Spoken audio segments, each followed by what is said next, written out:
আসসালামু আলাইকুম প্রিয় শিক্ষার্থীরা, আমরা শুরু করতে যাচ্ছি SSC general math chapter 5.2 lecture 3 এর টেক্সট বুকের 29, 30 এবং 31 নম্বর ম্যাথ নিয়ে। তো প্রথমে 29 নম্বর ম্যাথটা আমি পড়ছি, তোমরা শুনো। সেখানে লেখা আছে, দুই অঙ্ক বিশিষ্ট একটি সংখ্যার অঙ্কদ্বয়ের সমষ্টি 7, অঙ্কদ্বয় স্থান বিনিময় করলে যে সংখ্যা পাওয়া যায় তা প্রদত্ত সংখ্যা থেকে 9 বেশি।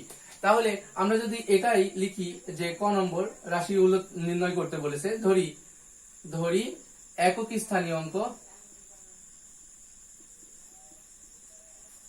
সমান এক্স। অতএব বলতো দশক স্থানীয় অঙ্ক কি হবে? দশক স্থানীয় হবে 7 - x, কারণ দুই অঙ্ক বিশিষ্ট অঙ্কে দ্বয়ের সমষ্টি কত দিয়েছে? অঙ্ক দ্বয়ের সমষ্টি দেওয়া আছে 7। অতএব সংখ্যাটা কত হবে? অতএব সংখ্যাটি হবে, এই দেখো, একক স্থানীয় অঙ্কের সাথে 1 গুণ যোগ দশক স্থানের সাথে 10 গুণ, 10 × 7 - x। যদি এটা গুণ করে দাও কত হবে? x + 70 মাইনাস এই যে 10x সমান 70 - 9x। এটা হলো সংখ্যা। এবার অঙ্কদ্বয় স্থান বিনিময় করলে, অঙ্কদ্বয় স্থান বিনিময় করলে সংখ্যাটি হবে, সংখ্যাটি সমান এই যে 10x + 7 - x সমান 9x + 7। এটা হলো। এখন এটাই ছিল ক নম্বর শেষ। এখন খ নম্বর বললেও এখান থেকে শুরু করতে পারো যে সংখ্যাটি এত।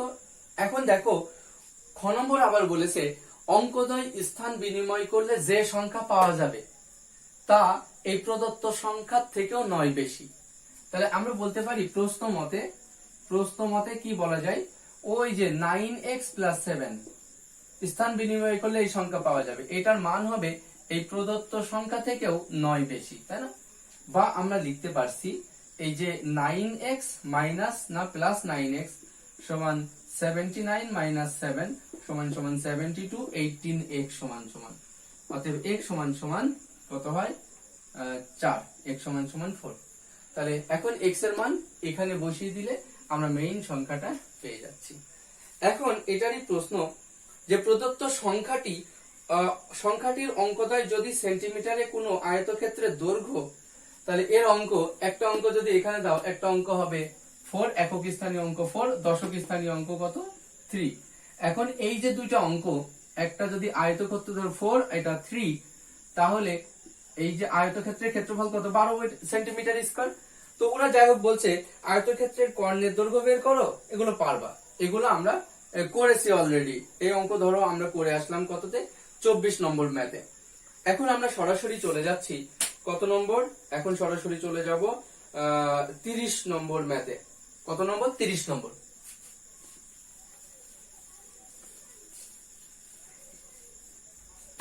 তো দেখা যাক 30-এ কি আছে। 30-এ আছে যে একটি সমকোণী ত্রিভুজের ভূমি ও উচ্চতা x - 1 ও x সেন্টিমিটার। আচ্ছা, এই দেখো, এটা একটা সমকোণী ত্রিভুজ। এই যে এটা একটা সমকোণী ত্রিভুজ।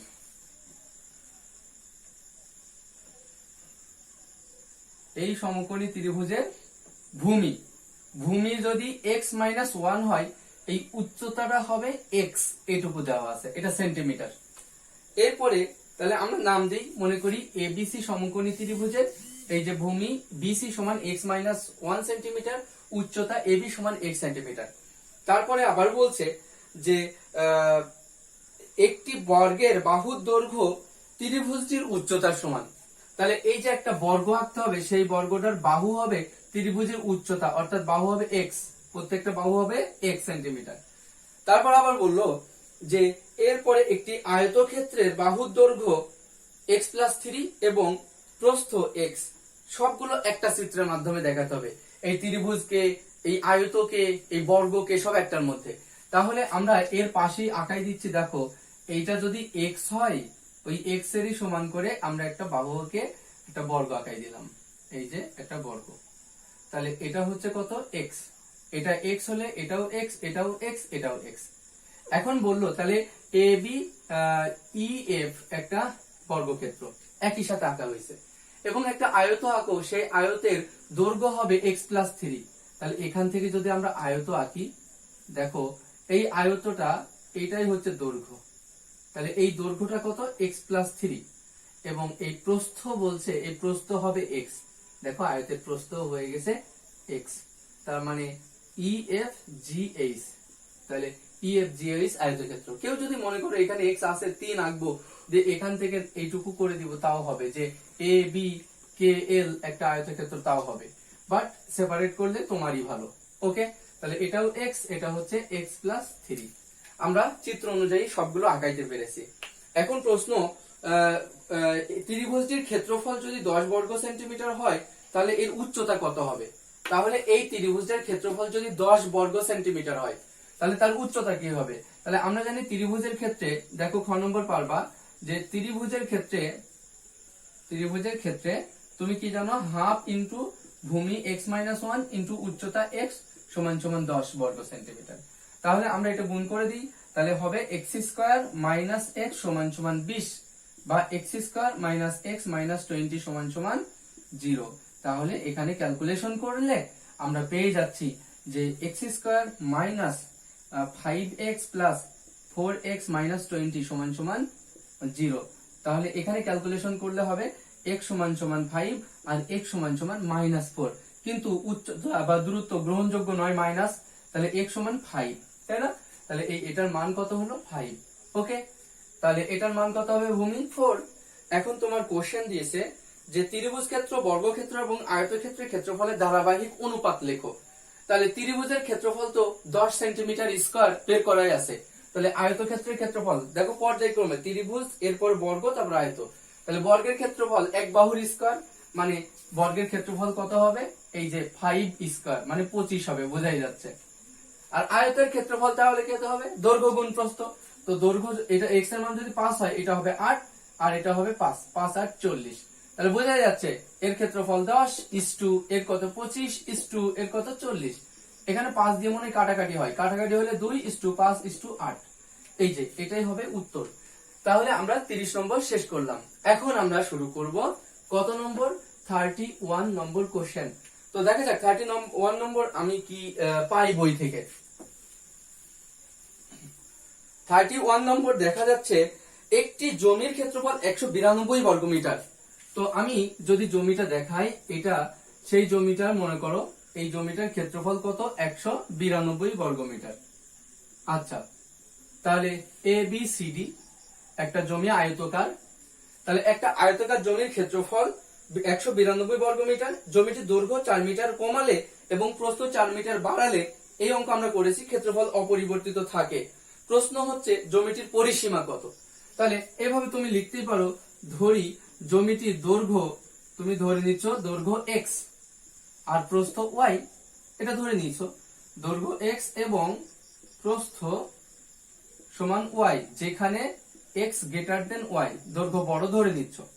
অতএব প্রথম শর্ত মতে xy ক্ষেত্রফল হচ্ছে 192, 1 নম্বর, তাই না? এবং দ্বিতীয় শর্তে ওরা বলছে দৈর্ঘ্য যদি 4 মিটার বাড়ে, কমে, দৈর্ঘ্য 4 মিটার কমলে, তার মানে x-4 নতুন দৈর্ঘ্য ইনটু নতুন প্রস্থ y+4, বলছে ক্ষেত্রফল অপরিবর্তিত থাকে, এই যে 2। ওকে, এখানে আমরা ক্যালকুলেশন করে x আর y এর মান বের করতে পারবো। যখন x, y বের হয়ে যাবে তখন আয়তক্ষেত্রের পরিসীমা সমান, তুমি জানো 2 ইনটু দৈর্ঘ্য যোগ প্রস্থ, এত সেন্টিমিটার বের হয়ে যাবে। ওকে, এখন এই যখন তুমি দৈর্ঘ্য প্রস্থ বের করে ফেললে, এরপরে প্রশ্নটা আবার পড়ছি, দেখো বলছে যে ওই জমির মাঝখানে আবার, মানে জমির মাঝখানে 20 সেন্টিমিটার ব্যাস বিশিষ্ট একটি বৃত্ত আঁকা হলো। তাহলে এই জমির মধ্যে একটা মানে বৃত্ত আঁকাচ্ছে, সেই বৃত্তটার ব্যাস, এই যে ব্যাস কত সেন্টিমিটার, তাহলে এটার গ নম্বরটা ইম্পর্টেন্ট। এখানে বৃত্তের ব্যাস সমান সমান দেওয়া আছে, ব্যাসটাকে আমরা অক্ষর দ্বারা চিহ্নিত করতে পারি, কত সেন্টিমিটার, 20 সেন্টিমিটার।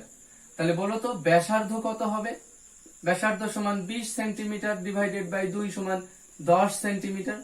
তো তারপরে বললো যে ব্যাস 20 সেন্টিমিটার ব্যাস আঁকা হলো এবং বৃত্তটির কেন্দ্র থেকে একটি জ্যা এর উপর অঙ্কিত লম্ব ওই জ্যা এর অর্ধেকের চেয়ে 2 সেন্টিমিটার কম।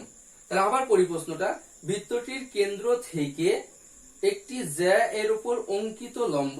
আচ্ছা, আমরা এই বৃত্তটা যে দেওয়া আছে, বৃত্তটার এটা কেন্দ্র, এখানে মনে করো একটা জ্যা আমরা আঁকাই দিচ্ছি, এই যে জ্যার নাম দিলাম সিডি এবং ও হচ্ছে কেন্দ্র।